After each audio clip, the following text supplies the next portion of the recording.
Assalamualaikum warahmatullahi wabarakatuh. Jadi pada video kali ini Ibu akan menjelaskan hukum gravitasi Newton tentang gravitasi. Nah, pokok bahasan yang pertama akan kita pelajari itu adalah tentang hukum gravitasi umum Newton. Jadi misalkan di sini ada dua buah massa di mana ada M1 dan M2. Kemudian M1 dan M2 ini berjarak sejauh r, maka akan ada gaya interaksi antara dua buah massa tersebut yang besarnya itu adalah F sama dengan G dikali M1 dikali M2 dibagi R kuadrat. Nah, jadi nilai G besar di sini itu adalah tetapan atau konstanta umum gravitasi, yang mana nilainya itu sudah ditetapkan sebesar 6,67 kali 10 pangkat min 11 Newton meter kuadrat per kilogram kuadrat. Nah, untuk massa dua buah benda tadi itu harus dalam kilogram, kemudian jaraknya itu harus dalam meter, karena kita gunakan satuan SI.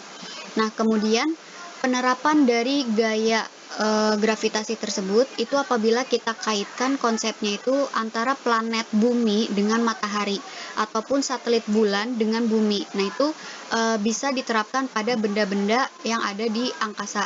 Jadi tidak hanya berlaku untuk dua buah massa saja, tapi bisa diterapkan juga pada planet dengan matahari atau satelit dengan planet. Yang kedua yaitu tentang medan gravitasi atau disimbolkan dengan huruf G kecil. Jadi jangan tertukar antara G besar dan G kecil. Di sini ada maknanya.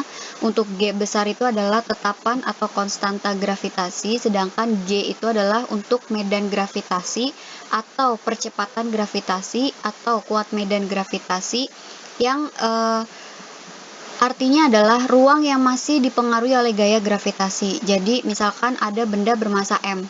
Nah, benda bermassa M ini dia mempunyai medan gravitasi atau wilayah-wilayah yang dimana ketika ada objek lain yang berada di wilayah tersebut, maka dia akan tertarik ke benda tersebut. Contohnya ketika kita berada di bumi. Nah, berarti kuat medan gravitasi yang kita alami itu adalah kuat medan yang dimiliki oleh si bumi. Seperti itu. Nah, untuk besaran kuat medan gravitasi sendiri, G kecil itu sama dengan G dikali M dibagi R kuadrat, di mana M di sini adalah massa dari objek yang memiliki medan gravitasi. Misalkan ada seseorang yang bermassa M kecil, kemudian dia berada di bumi, di permukaan bumi yang bermassa M besar. Nah, M di sini itu adalah massa bumi. Misalkan ada objek satelit yang berada di suatu ketinggian dari permukaan bumi, maka M di sini itu juga adalah massa bumi. Jadi perlu diingat untuk kuat medan gravitasi pada persamaan M yang ada itu adalah M untuk benda yang memiliki medan gravitasi. Kemudian pokok bahasan yang ketiga yaitu tentang hukum Kepler. Di sini hukum Kepler itu ada 3. Hukum 1 Kepler itu menyatakan bahwa semua planet bergerak pada lintasan elips mengitari matahari dengan matahari berada di salah satu titik fokus elips. Jadi apabila ada suatu planet, kemudian planet tersebut kan bergerak mengelilingi matahari ya, atau disebutnya dengan revolusi dari planet. Nah, planet ini mengitari matahari dengan lintasan berbentuk elips. Nah, apabila kalian pelajari tentang elips di materi matematika, mata pelajaran matematika, maka kalian akan pahami bahwa setiap elips itu akan mempunyai 2 titik fokus.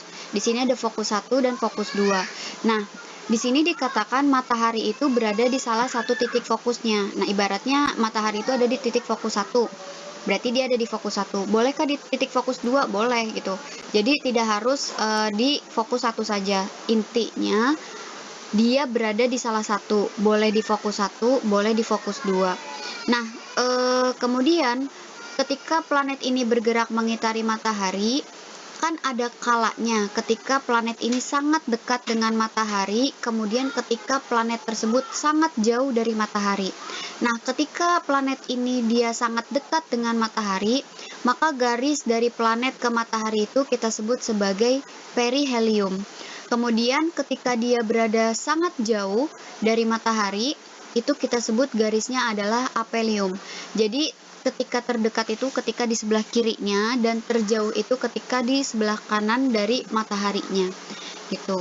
Nah, kemudian yang perlu kita pahami lagi, ketika planet sedang berada di dekat matahari, maka kecepatan gerak planet itu dia sedang tinggi. Sedangkan ketika jauh, itu planet bergeraknya dengan kecepatan yang lebih lambat. Jadi, perlu diingat ketika dekat dengan matahari geraknya cepat, sedangkan ketika jauh dari matahari geraknya lambat. Itu pengetahuan atau informasi tentang hukum 1 Kepler. Sedangkan untuk hukum 2 Kepler, di sini dijelaskan suatu garis hayal yang menghubungkan matahari dengan planet menyapu luas juring yang sama dalam selang waktu yang sama. Nah, jadi ibaratnya di sini ada bagian-bagian ketika planet bergerak mengelilingi matahari. Di sini ada bagian 1, 2, 3, dan seterusnya sampai 12. Nah, apabila selang waktu bergeraknya itu sama, maka luasan juring atau di sini misalkan luas bagian 1 itu sama dengan luas bagian 2 ketika T1-nya itu sama dengan T2. Jadi syarat yang pertama itu planet bergerak dalam selang waktu yang sama, maka dia akan menyapu atau memiliki luas juring yang sama dengan waktu yang lain ketika dia bergerak di wilayah 7 ataupun 6 gitu. Jadi intinya waktu yang sama maka luasnya juga akan sama. Itu untuk hukum 2 Kepler. Kemudian untuk hukum 3 Kepler, di sini dinyatakan bahwa perbandingan kuadrat periode terhadap pangkat 3 dari setengah sumbu panjang elips adalah sama untuk semua planet. Jadi maksudnya itu adalah periode pangkat 2 dibagi radius atau jari-jari ya, atau jarak pangkat 3 itu sama dengan konstan. Maka nanti kita buat persamaannya itu adalah, nah di sini T1 kuadrat per R1 pangkat 3 sama dengan T2 kuadrat per R2 pangkat 3, atau bisa kita ubah seperti ini nih bentuknya yang lebih enak dilihat ya, lebih mudah dipahami juga. Ketika persamaannya itu adalah T1 per T2, untuk T pangkat 2 itu akan senilai dengan R1 per R2 pangkat 3. Jadi antara T dan R itu berbanding lurus. Ketika T1 banding T2, maka di sebelah kanan itu adalah R1 banding R2. Bedanya itu hanya untuk T adalah pangkat 2 dan untuk R itu adalah pangkat 3. Agar dapat lebih memahami tentang teori yang tadi, maka di sini Ibu akan berikan beberapa pembahasan soal. Di sini ada soal yang pertama. Perbandingan jari-jari planet A dan planet B adalah 3 banding 2, dan perbandingan massa planet A dan planet B itu adalah 10 banding 3. Seseorang yang beratnya 100 Newton di planet A, maka ketika berada di planet B beratnya menjadi titik-titik-titik.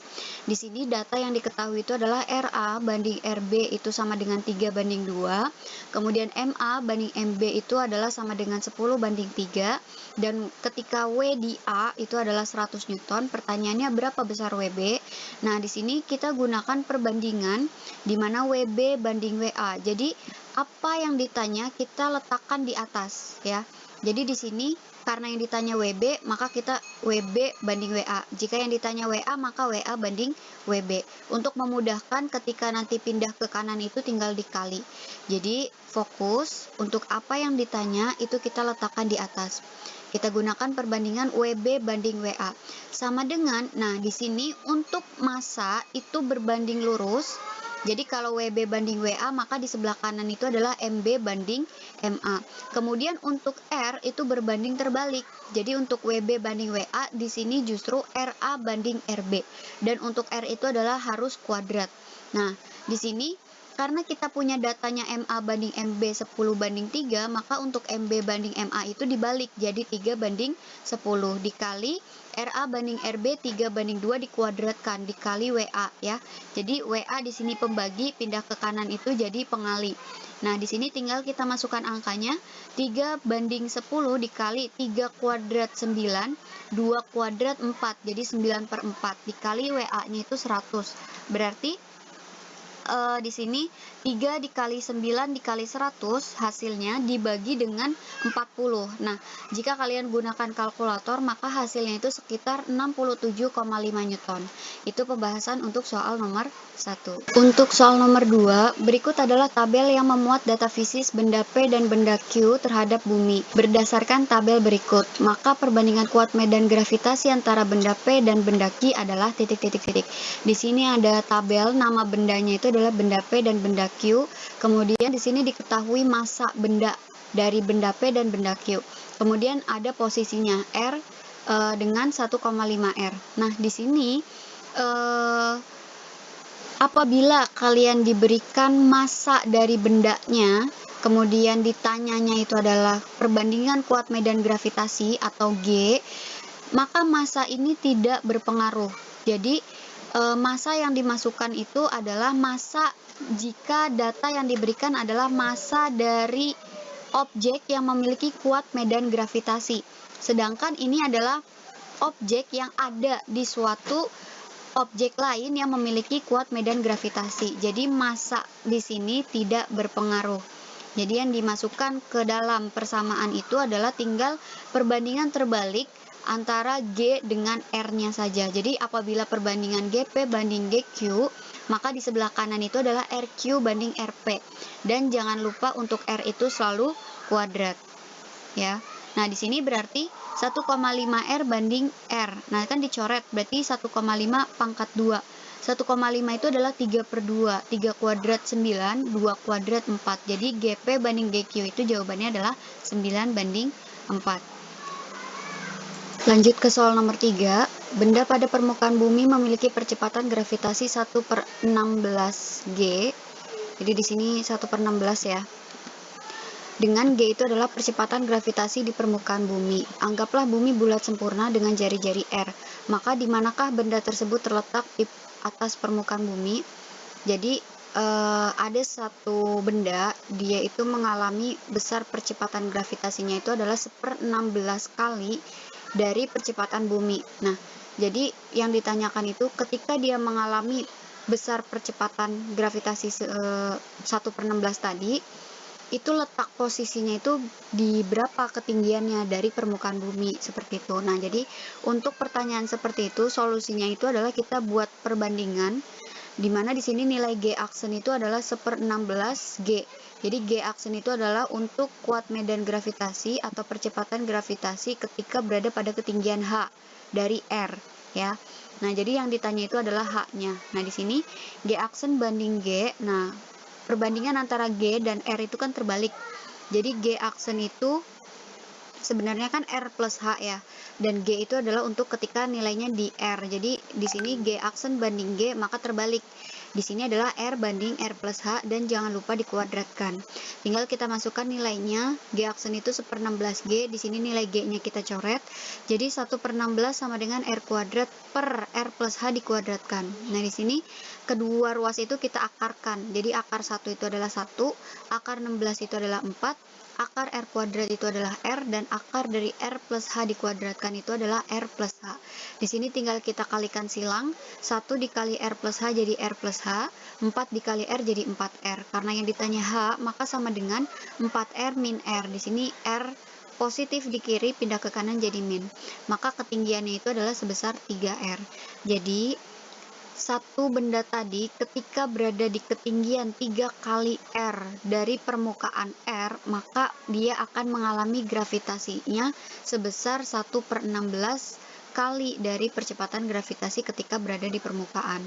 Seperti itu. Jadi nilainya itu semakin kecil, berarti artinya semakin lemah pengaruh dari gravitasi bumi. Lanjut ke soal nomor 4. Jika kedudukan benda A adalah setengah R di atas permukaan bumi, sedangkan kedudukan benda B adalah 2R di atas permukaan bumi, dengan R itu adalah jari-jari bumi, maka perbandingan kuat medan gravitasi yang dialami benda A dan B adalah titik-titik-titik.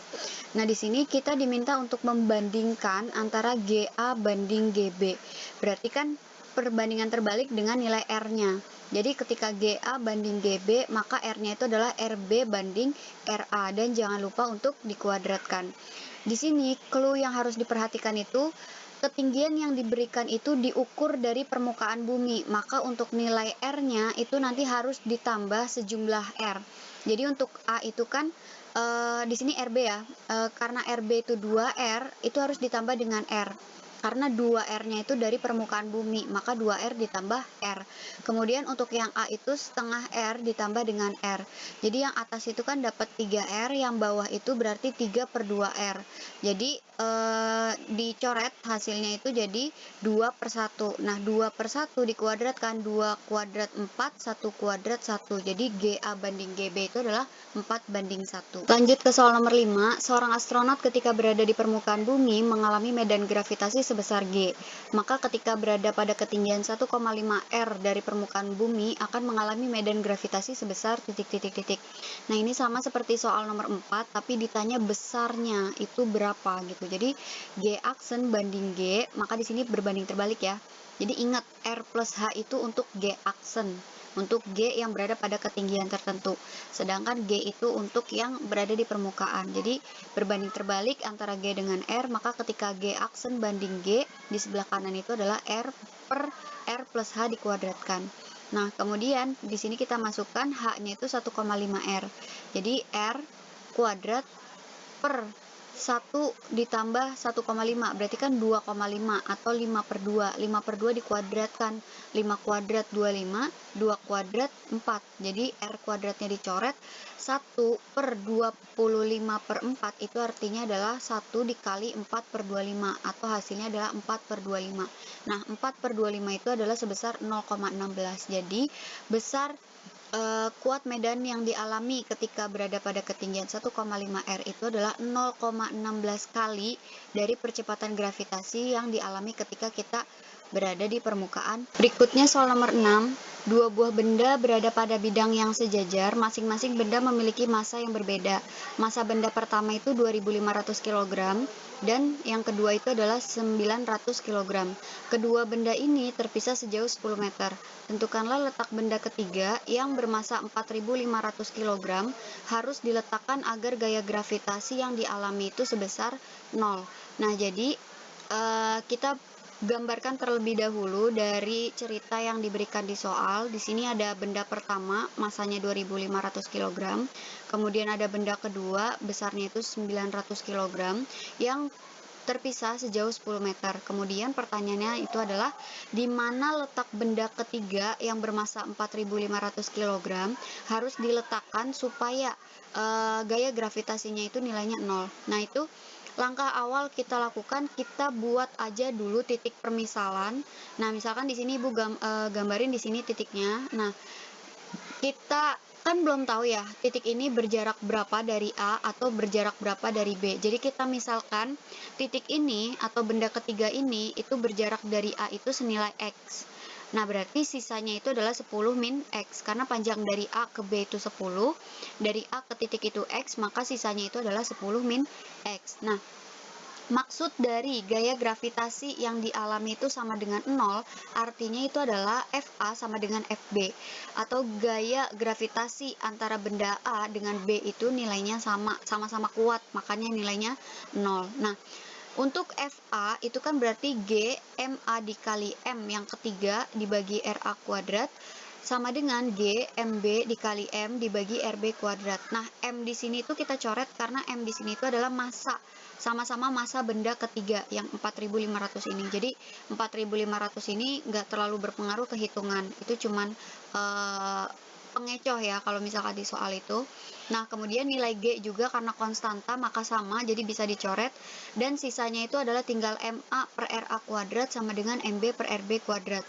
Tinggal kita masukkan MA-nya itu 2.500 dibagi RA itu adalah jarak dari titik ke A berarti X kuadrat, sama dengan MB itu 900 dibagi RB, jarak titik ke B, berarti 10 min X dikuadratkan. Nah, untuk menghitung nilai X, di sini kedua ruas itu harus kita akarkan. Akar dari 2.500 itu berarti 50, dibagi X kuadrat diakarkan berarti X, akar dari 900 itu berarti 30, akar dari 10 min X dikuadratkan itu berarti 10 min X. Kemudian kita kalikan silang, X kali 30 jadi 30X sama dengan 50 kali 10 min X, berarti 50 kali 10, 500, dikurang 50 kali X, berarti min 50X. Di sini min 50X negatif di kanan, pindah ke kiri jadi positif. Maka 30X ditambah 50X besarnya 80X sama dengan 500. Berarti X itu adalah 500 dibagi 80 atau sebesar 6,25 meter. Nah, di sini 6,25 meter itu untuk nilai X, artinya letak benda ketiga dari posisi benda pertama itu sebesar 6,25 meter. Jadi kesimpulannya adalah untuk mendapatkan gaya gravitasi sama dengan 0, maka benda ketiga itu diletakkan 6,25 meter dari benda pertama atau 3,75 meter dari benda kedua. Selanjutnya soal nomor 7, jika massa bumi 5,98 kali 10 pangkat 24 kg dan jari-jari bumi itu 6.380 km, berapakah percepatan gravitasi di puncak Mount Everest? I don't know how to spell it, yang tingginya 8.848 meter di atas permukaan bumi. Nah, di sini berarti data yang diberikan itu adalah MB 5,98 kali 10 pangkat 24 massa bumi ya.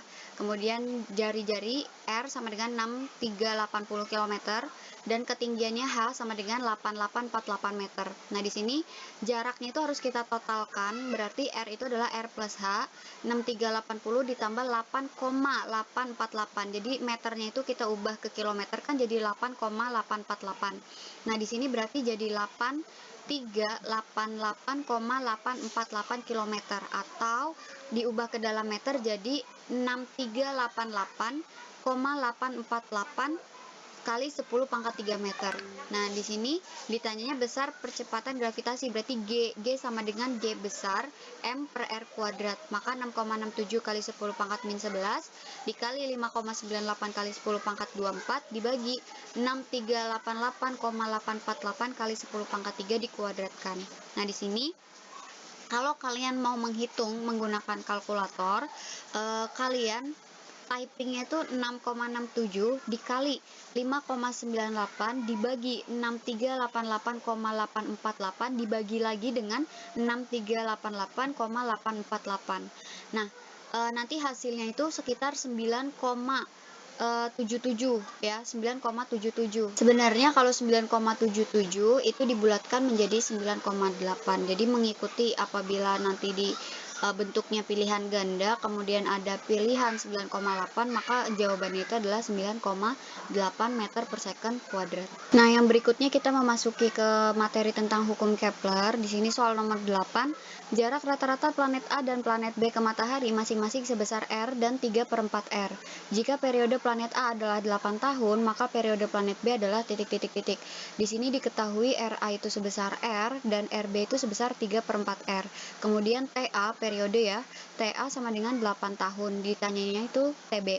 Jadi apa yang ditanya kita letakkan di atas, maka TB banding TA, T kuadrat ya, sama dengan kalau di hukum Kepler itu berbanding lurus. Kalau misalkan di gaya gravitasi, di kuat medan gravitasi, itu kan dia berbanding terbalik.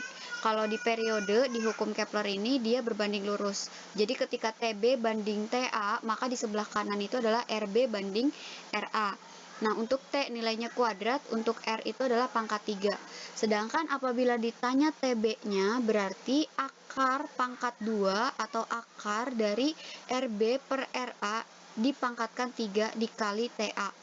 Jadi di sini ya, tinggal RB per RA pangkat 3 ini kita akarkan untuk mendapatkan TB dikali dengan TA. Jadi kita masukkan RB itu adalah 3/4 R, kemudian RA itu adalah R, R-nya kita coret, di sini dipangkatkan dengan 3. Jadi 3 pangkat 3 itu 27, 4 pangkat 3 itu adalah 64 dikali dengan 8. Nah, hasil akar dari 27 itu kan 3 akar 3 dibagi akar 64 itu adalah 8 dikali dengan 8. Jadi 8-nya bisa kita coret, maka besar periode planet B itu adalah 3 akar 3 tahun. Selanjutnya untuk nomor 9, perbandingan periode planet A dan B itu adalah 8:27. Jika jarak rata-rata planet A terhadap matahari adalah 4 SA atau satuan astronomi, maka jarak rata-rata planet B terhadap matahari adalah titik-titik-titik. Nah, di sini yang diketahui itu adalah TA banding TB, nilainya itu adalah 8:27.